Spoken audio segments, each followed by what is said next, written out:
Student, I am Shruti Gaur. Bioversity में आपका स्वागत है। तो आज हम जो पढ़ने वाले हैं वो हम दो थ्योरी पढ़ेंगे आज, एक डार्विन की थ्योरी और एक लेमार्क की थ्योरी। पिछले वीडियो में हमने इवोल्यूशन के बारे में बताया था कि कैसे कैसे इवोल्यूशन हुआ है। फिर जब इवोल्यूशन हो गया था, मतलब ओरिजिन ऑफ लाइफ हो गया था, सारे साइंटिस्ट ने मान लिया था कि हाँ इसी एक्सपेरिमेंट यानी कि मिलर एंड यूरी ने जो एक्सपेरिमेंट अपने लैब में किया था ना, पूरा सेट करके, तो उन्होंने पूरी अच्छी तरह से एक्सप्लेन किया था कि हाँ इसी तरह लाइफ का फॉर्मेशन हुआ होगा इनऑर्गेनिक गैसेस से। कैसे फिर फर्स्ट लाइफ का फॉर्मेशन हुआ और फर्स्ट सेल मतलब प्रोटोबायोट्स का कैसे फॉर्मेशन हुआ, ये सब उन्होंने अपने एक्सपेरिमेंट में डिटेल में बताया था। तो अब ऑरिजिन ऑफ लाइफ हो गया, लाइफ का निर्माण हो गया, फिर क्या अब उसमें ऑरिजिन ऑफ स्पीसीज, कैसे स्पीसीज का फॉर्मेशन हुआ, क्या चेंजेस आए, क्या इवोल्यूशन हुआ, इन सब के बारे में हम चार्ल्स रॉबर्ट डार्विन और जीन बैप्टिस्ट डी लेमार्क की थ्योरी में हम पढ़ेंगे। तो जैसा मैंने बताया था, इवोल्यूशन क्या होता है कि जब किसी के जेनेटिक मेकअप में चेंज आ जाता है तो उसे बोलते हैं इवोल्यूशन। जैसे हम एक एग्जांपल देते हैं, दो भाई हैं, ठीक है, दोनों ही का जो आईक्यू है एवरेज है, मतलब तो मीडियोकर है, एवरेज आईक्यू वाले हैं, चले आ रही है, ये जनरेशन टू जनरेशन चला आ रहा है, ये कोई चेंज नहीं हुआ, ठीक है। अब क्या हुआ, जो एक भाई है उसकी मैरिज ऐसी लड़की से होती है जिसका आईक्यू काफी ज्यादा है, ठीक है, काफी ज्यादा आईक्यू है। तब क्या होगा, उनसे जो होंगे, जो भी उनसे बच्चे उत्पन्न होंगे वो कैसे होंगे, उनका आईक्यू हाई होगा। ये जरूरी नहीं कि आईक्यू हाई, मैं एग्जांपल ले रही हूँ, अगर आईक्यू हाई हुआ, क्योंकि दो ही केसेस हो सकते हैं, या तो आईक्यू मीडियोकर होगा या फिर आईक्यू हाई होगा। तो अगर आईक्यू हाई हुआ तो क्या होगा, उनके जेनेटिक मेकअप में चेंज हो गया, जेनेटिक मेकअप में चेंज हो गया, मतलब वो भी हाई आईक्यू वाले बच्चे हो गए। तो ये क्या हुआ, इवोल्यूशन हुआ, मतलब अचानक से इवोल्यूशन, जेनेटिक मेकअप में चेंज आ गया। फिर क्या होगा, फिर उसकी शादी अगर किसी हाई आईक्यू वाले से हो जाती है तो उनसे जो बच्चे होंगे वो भी हाई आईक्यू वाले होंगे। तो ये इवोल्यूशन होता जा रहा है, मतलब किसी की जब जेनेटिक मेकअप में चेंज आ जाता है तो उसे बोलते हैं हम इवोल्यूशन। इवोल्यूशन मतलब जेनेटिक मेकअप में चेंज आने से वो पहले से बेटर हो जाता है, उसे बोलते हैं हम इवोल्यूशन। तो इवोल्यूशन के बारे में दो थ्योरी दी थी, जीन बैप्टिस्ट डी लेमार्क ने और चार्ल्स रॉबर्ट डार्विन ने।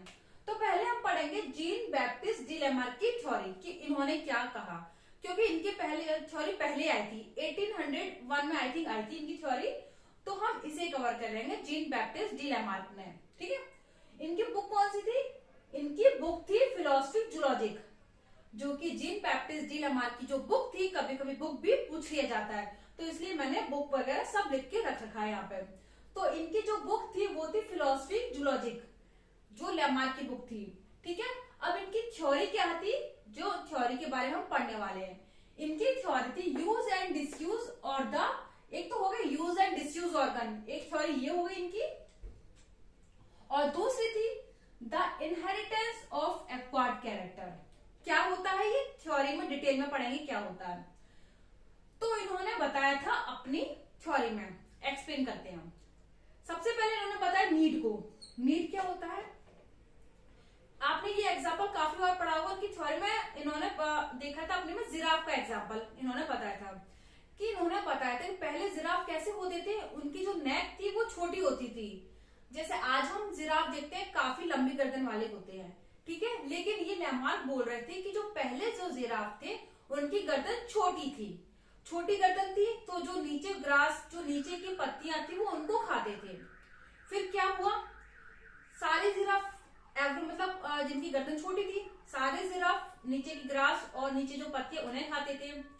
तो जब सोर्स लिमिटेड होगा, खाने वाले ज्यादा होंगे, तो क्या होगा, कंपटीशन होगा, कंपटीशन होगा कौन ज्यादा खाए, ठीक है। और कंपटीशन के बाद फिर एक टाइम ऐसा आएगा सबने नीचे वाली ग्रास ही खाई है, नीचे वाले टहनियां खाई है, तो नीचे की ग्रास पूरी तरीके से खत्म हो चुकी थी, ठीक है। अब हुआ क्या, इन्हें सरवाइव करना था, तो सरवाइव करने के लिए इन्होंने क्या कहा, क्या किया, थोड़ी सी मेहनत करनी पड़ी इन्हें। इन्होंने अपनी जो नेक थी उसे थोड़ा ऊपर उठाना शुरू कर दिया, ये ऊपर की जो पेड़ के ऊपर की जो पत्तियां थी इन्होंने खाना शुरू कर दिया, क्योंकि नीचे जो सोर्स था पूरा खत्म हो चुका था, तो इन्हें सरवाइव करने के लिए कुछ ना कुछ तो खाना था। तो इन्होंने अपने गर्दन को थोड़ा ऊपर उठाना शुरू कर दिया। जब ये ऊपर उठाना शुरू कर दिया इन्होंने, तो एक जनरेशन ऐसी आई, मतलब ऐसे ये बिल्कुल सडन चेंज नहीं हुआ कि उन्होंने गर्दन ऊंची उठाई और उनकी गर्दन अचानक से लंबी हो गई। काफी जनरेशन बाद में, मतलब काफी साल लग गए होंगे इस प्रोसेस को। तो एक टाइम ऐसा इनकी गर्दन लंबी हो गई क्योंकि ये ऊपर की टहनियां खाने की कोशिश कर रहे थे, तो इनकी गर्दन जरूरत के मुताबिक ऊंची हो गई। तो पहले क्या था, जरूरत आई। जरूरत किसकी आई? जीवन यापन करने की, सरवाइव करने की। क्योंकि अगर ये नीचे की ग्रास के चक्कर में रहते, क्योंकि ग्रास तो पूरी तरीके से खत्म हो चुकी थी, तो इन्हें सरवाइव करना था। सरवाइव के लिए उन्होंने थोड़ा स्ट्रगल किया और अपनी गर्दन को थोड़ा ऊपर उठाया। उससे क्या हुआ, इनकी गर्दन धीरे धीरे लंबी होती गई। और आज हम जो जिराफ देख रहे हैं उनकी गर्दन सभी की लंबी है। तो सबसे पहला नीड हुआ, फिर जो ऑर्गन है उनमें मॉडिफिकेशन हुआ। मॉडिफिकेशन मतलब पहले छोटी गर्दन थी और अब जो गर्दन आई वो लंबी हो गई, तो ये मॉडिफिकेशन हो गया।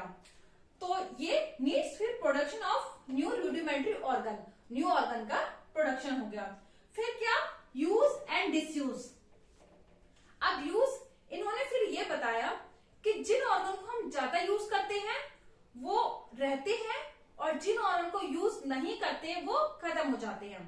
जैसे कहा जाता है पहले जो स्नेक थी उसकी पैर हुआ करते थे, लेकिन क्योंकि स्नेक पता है हमें ऐसे जो गड्ढा करके जमीन में रहते हैं, तो उनके उस नेचर के कारण उनके धीरे धीरे पैर खत्म होते चले गए। तो जब हम स्नेक देखते हैं उनके पैर नहीं होते, क्योंकि उन्होंने अपने पैर का यूज नहीं किया, तो उनके पैर धीरे धीरे खत्म होते गए। जैसे एक बर्ड भी है, I think if I am not wrong, ostrich है। तो ऑस्ट्रिच जो है, जो फ्लाइंग बर्ड है, लेकिन वो उड़ नहीं पाती। अगर मैं सही हूं, मैं एक बार कंफर्म करके बताऊंगी। जो ऑस्ट्रिच है तो जो उड़ नहीं पाती है क्योंकि उसने अपने बर्ड पंख का यूज नहीं किया है, तो उसके जो पंख हैं अभी उड़ने में कैपेबल नहीं है, तो वो ऑस्ट्रिच है वो उड़ नहीं पाती क्योंकि उसने अपने ऑर्गन का यूज नहीं किया है। तो ये है यूज एंड डिसयूज ऑर्गन। फिर आया इनहेरिटेंस ऑफ कैरेक्टर। यहाँ तक बिल्कुल सारे साइंटिस्ट इनकी बात मान रहे थे। नीड्स के अकॉर्डिंग हमारे जो ऑर्गन होते हैं उनमें मॉडिफिकेशन होता है, यहाँ तक बिल्कुल सही था। यूज एंड डिसयूज, जिस ऑर्गन को हम ज्यादा यूज करते हैं वो और डेवलप होता है, और जिस ऑर्गन को हम यूज नहीं करते वो हमारा खत्म सा हो जाता है। जैसे अगर जैसे मसल्स बिल्ड करने वाले को देखते हैं हम, ठीक है, वो क्या होते हैं, उनकी मसल्स जब तक वो डंबल उठाते रहते हैं। जैसे एक एग्जांपल देती हूँ, जैसे एक हाथ से किसी ने डंबल उठाया तो क्या होता है, उसका वो हाथ स्ट्रांग हो गया क्योंकि उसने उस हाथ का ज्यादा यूज किया था और इस हाथ का उसने यूज नहीं किया। केवल अगर मैं एग्जांपल दूं, एक हाथ वाला, एक हाथ से उसने डंबल उठाया, तो ये वाला हाथ है उसका, जिस हाथ से उसने डंबल उठाया वो ज्यादा डेवलप हो रहा है, ज्यादा स्ट्रांग हो रहा है, और जो दूसरा हाथ है वो उसमें कोई भी चेंजेस नहीं आ रहे। तो ये है यूज एंड डिसयूज ऑर्गन। फिर उन्होंने बताया, यहाँ तक बिल्कुल ठीक था, सब साइंटिस्ट मान रहे थे कि हाँ ये सही है, नीड्स के अकॉर्डिंग हमारे जो ऑर्गन है उनका प्रोडक्शन होता है, और जिस ऑर्गन को हम ज्यादा यूज करते हैं वो डेवलप होता है और जिसको नहीं करते वो धीरे धीरे बाद खत्म हो जाता है। जैसे हम स्नेक का एग्जांपल ले सकते हैं, ठीक है।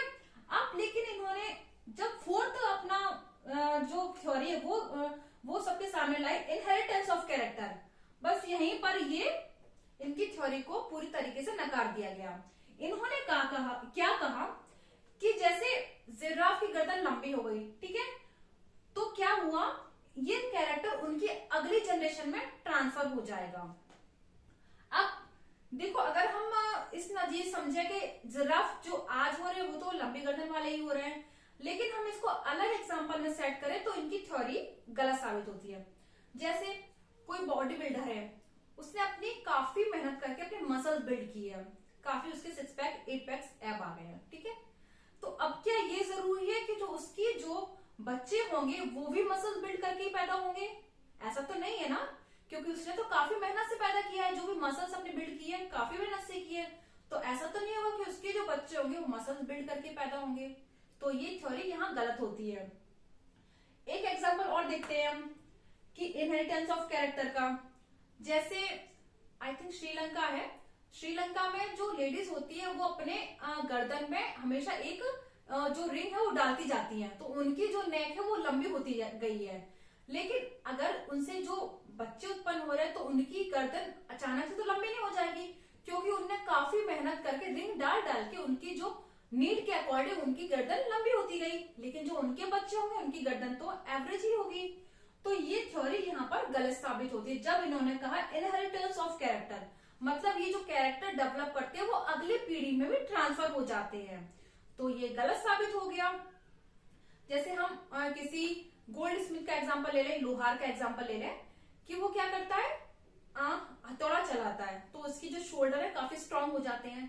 तब ऐसा तो नहीं होगा ना कि उसकी जनरेशन में या उसके जब बच्चे होंगे तो उनके शोल्डर भी मजबूत ही पैदा होंगे, थ्योरी यहाँ गलत हो गई।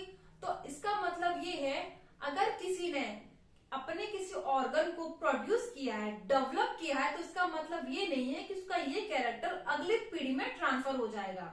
इसलिए जो लेमार्क की थ्योरी है उसको नकार दिया गया। केवल ये जो उन्होंने चौथी बात कही थी, कौन सी, इनहेरिटेंस ऑफ कैरेक्टर, अगर ये केवल यहाँ तक ही रह जाती है 3 तक तो इनकी थ्योरी को शायद मान लिया जाता, लेकिन जब इन्होंने अपनी चौथी बात की इनहेरिटेंस कैरेक्टर, तब इनकी थ्योरी को यहाँ पर नकार दिया गया।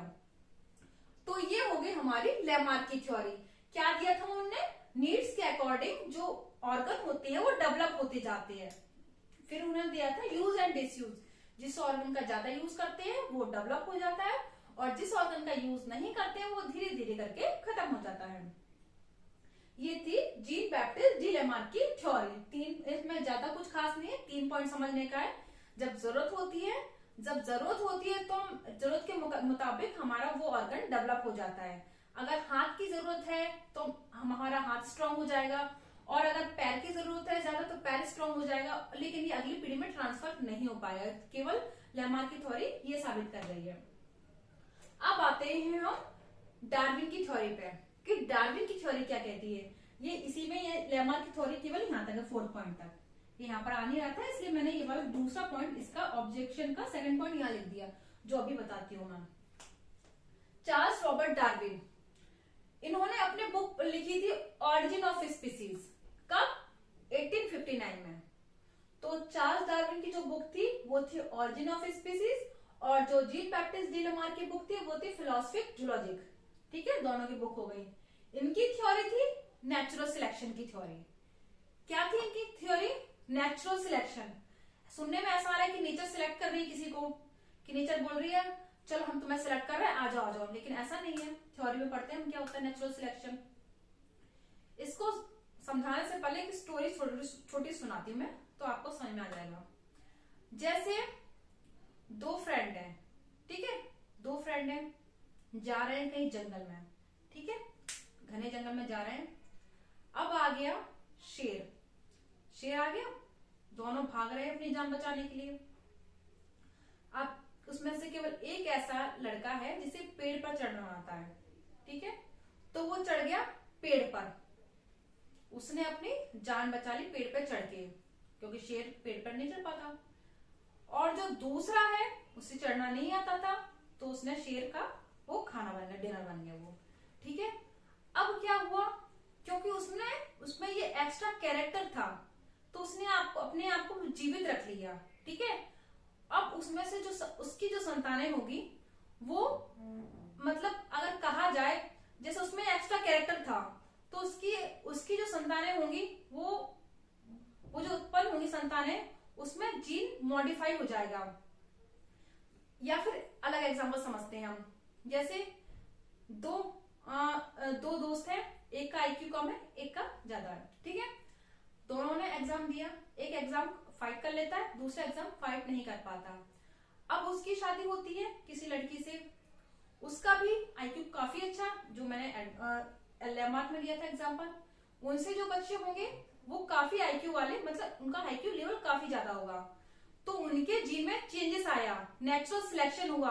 और इसका मतलब ये है, जो अपने आप को एनवायरनमेंट के अकॉर्डिंग चेंज कर लेता है, मॉडिफाई कर लेता है, क्या जरूरत होती है वही सरवाइव कर पाता है, और जो नहीं मॉडिफाई कर पाता, नहीं चेंज कर पाता, वो आगे जाके खत्म हो जाता है। इसे बोलेंगे सर्वाइवल ऑफ द फिटेस्ट की थ्योरी भी बोलते हैं हम इसे। अगर हम एनवायरनमेंट के अकॉर्डिंग अपने आप को चेंज नहीं कर पा रहे हैं, ठीक है, तो हम एक टाइम बाद खत्म हो जाएंगे, और अगर जिसने चेंज कर लिया वो सरवाइव कर लेगा। ये है डार्विन की थ्योरी, ये कहती है नेचुरल सिलेक्शन की थ्योरी। मतलब जिनके जीन अच्छे होंगे, अच्छे से मतलब जिनने अपने जीन में चेंजेस कर लिए हैं, वो सरवाइव कर लेंगे, जिन्होंने अपने जेनेटिक मेकअप में, जीन्स में चेंज कर लिया है, मतलब उनकी संतानों में जो जीन आए वो चेंज होकर आएंगे तो वो सर्वाइव कर लेंगे, और जिनमें चेंज नहीं आया है वो खत्म हो जाएंगे। ठीक है, अब इनकी थ्योरी क्या कहती है, all the organism reproduce prolifically, मतलब काफी मात्रा में, मतलब जितने भी ऑर्गेनिज्म हैं पृथ्वी पर उनमें रिप्रोडक्शन की क्षमता काफी होती है।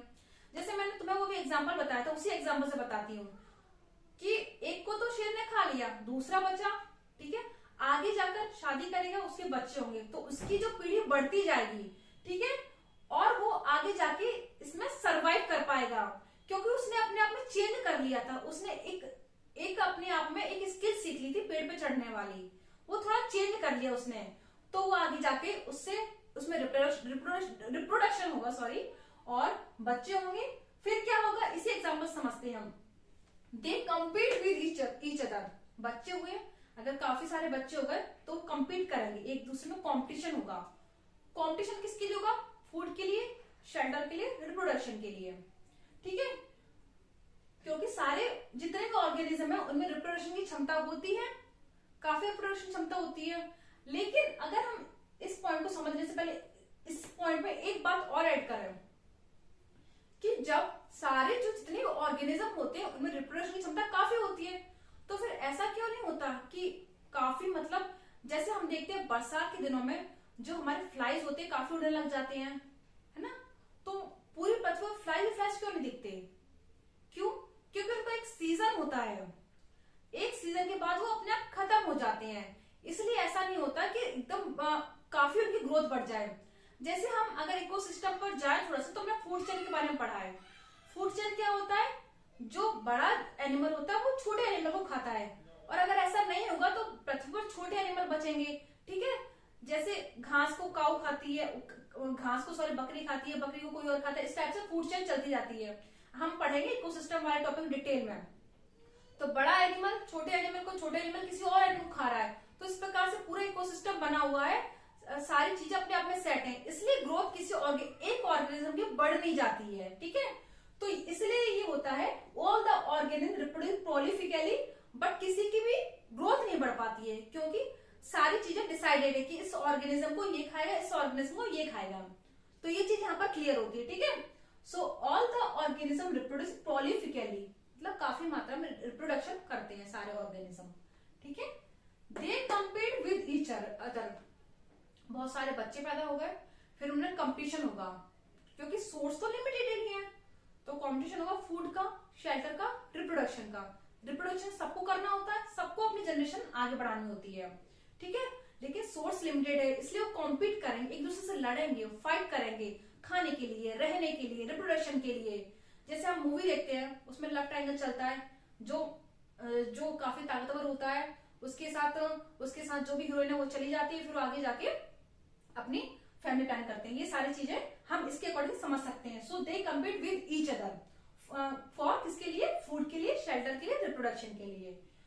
फिर थर्ड पॉइंट आता only those organism sustain which show the modification, जो मैंने बताया था जंगल बाबू शेर वाला एग्जांपल, जिसने मॉडिफिकेशन किया था, मतलब मॉडिफिकेशन क्या, एक्स्ट्रा स्किल डेवलप की थी अपने में पेड़ पे चढ़ने की, तो वही ऑर्गेनिज्म जो कॉम्पीट करेंगे उसमें से वही ऑर्गेनिज्म जीवित रहेंगे जिन्होंने अपने आप में मॉडिफिकेशन कर लिया है।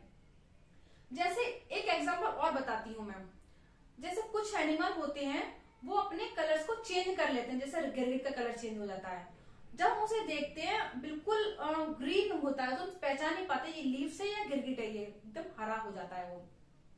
या एक और एनिमल है, मुझे इसका नाम याद नहीं आ रहा अभी, सो वो अगर उसे ऐसा एहसास होता है कि कोई उसे खाने के लिए आ रहा है तो तुरंत अपना उसने कलर चेंज कर लिया।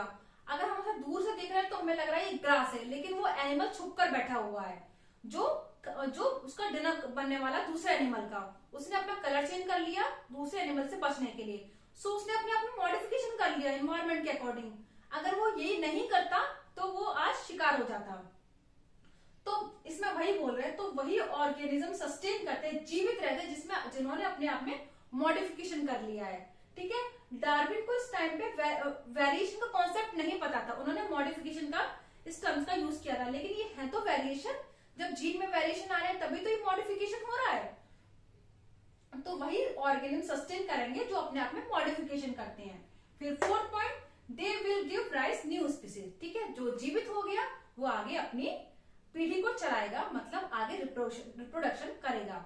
मतलब दो एनिमल है, दो फ्रेंड है, एक को पेट पे चढ़ना आता है, एक को नहीं आता, एक को शेर ने खा लिया, जो दूसरा बच्चा उसने बच्चे पैदा किए, बच्चों में कंपटीशन हुआ फूड शेड्यूल के रिप्रोडक्शन के लिए, फिर उन बच्चों में जो जीवित हो गए वो उनकी फैमिली फिर चलेगी। ये है सिंपल सी बात। लेकिन इनका ऑब्जेक्शन, इस थ्योरी का भी ऑब्जेक्शन था, कहीं ना कहीं ऑब्जेक्शन तो आ जाता है, कोई ना कोई साइंटिस्ट नकार देता है थ्योरी को। इनका क्या था कि natural selection is not only the factor responsible for evolution, mutation also responsible. ये यहां से ठीक है, क्योंकि डार्विन ने बोला था नेचुरल सिलेक्शन के कारण ही म्यूटेशन हो रहा है, सॉरी इवोल्यूशन हो रहा है, क्योंकि नेचुरल सिलेक्शन हुआ, ठीक है, जीन में या सॉरी मॉडिफिकेशन हुआ, उन्होंने मॉडिफिकेशन दिखाया, तो मॉडिफिकेशन के बाद में वो सरवाइव कर पाए, यही तो नेचुरल सिलेक्शन था। लेकिन इस थ्योरी को नकार दिया कि नेचुरल सिलेक्शन अकेला फैक्टर नहीं है इवोल्यूशन का, म्यूटेशन आल्सो रिस्पॉन्सिबल, म्यूटेशन भी रिस्पॉन्सिबल है, क्योंकि इस टाइप पे इन्हें म्यूटेशन के बारे में नहीं पता था, तो साइंटिस्ट ने बताया म्यूटेशन एक ऐसा फैक्टर है जो इवोल्यूशन करता है। म्यूटेशन जीन में होने वाला, जीन में चेंजेस आ गए, इसी तो म्यूटेशन बोल रहे थे हम। तो ये म्यूटेशन यही रिस्पॉन्सिबल है इवोल्यूशन के लिए, ये बाकी साइंटिस्ट ने कहा। तो इनकी थ्योरी का फर्स्ट ऑब्जेक्शन ये था। सेकंड क्या था, इन्होंने एक्सप्लेन नहीं किया था slow change and rapid change, कि अचानक धीरे होने वाले चेंज को और काफी लंबे समय तक चलने वाले चेंजेस को उन्होंने अच्छे से एक्सप्लेन नहीं किया था कि ये चेंजेस क्यों आ रहे हैं, रैपिड चेंज और स्लो चेंज क्यों हो रहे हैं, इन्होंने इसको भी एक्सप्लेन नहीं किया था डार्विन ने। इसलिए इनकी थ्योरी की ये दो ऑब्जेक्शन है डार्विन की। Natural selection is not only factor, लेकिन इस थ्योरी को माना जाता है। ऑब्जेक्शन ये है, ठीक है, जो न्यू डार्विनिज्म है उसमें इन्होंने म्यूटेशन को बताया है, जो मेंडल थे उन्होंने म्यूटेशन को बताया था, फिर आगे जाके जो डार्विन थे इन्होंने न्यू डार्विनिज्म वाली थ्योरी दी है, उन्होंने म्यूटेशन को बताया। उसमें कुछ खास नहीं है न्यू डार्विनिज्म में, केवल उन्होंने म्यूटेशन के बारे में बता दिया है, फिर आगे चल के इसी थ्योरी को माना गया। सबसे मोस्ट एक्सेप्टेबल थ्योरी थी डार्विन की थ्योरी। तो ये हमारी खत्म हो गई लेमार्क की थ्योरी और डार्विन की थ्योरी। दोनों की बुक्स दी थी, फिलोसफी जूलॉजी और डार्विन की ऑरिजिन ऑफ स्पीसीज। इनकी थ्योरी थी यूज एंड डिसयूज ऑर्गन, और इनकी थ्योरी थी नेचुरल सिलेक्शन। इन्होंने क्या बताया था अपनी थ्योरी में, नीड्स होती है, जब जरूरत होती है तो जरूरत के अकॉर्डिंग जो ऑर्गन होता है उसमें चेंजेस आ जाते हैं या ऑर्गन डेवलप हो जाता है, प्रोड्यूस हो जाता है। फिर उन्होंने बताया था यूज एंड डिसयूज, जिस ऑर्गन को हम ज्यादा यूज करते हैं वो डेवलप हो जाता है, और जिसको हम यूज नहीं करते वो एक टाइम बाद खत्म हो जाता है। फिर उन्होंने बताया था इनहेरिटेंस ऑफ कैरेक्टर, जो इन्होंने एनिमल्स ने मेहनत करके अपना जो कैरेक्टर डेवलप किया है, जो ऑर्गन डेवलप किया है, वो अगली पीढ़ी में भी ट्रांसफर हो जाता है। तो इसलिए इस थ्योरी को नकार दिया गया था।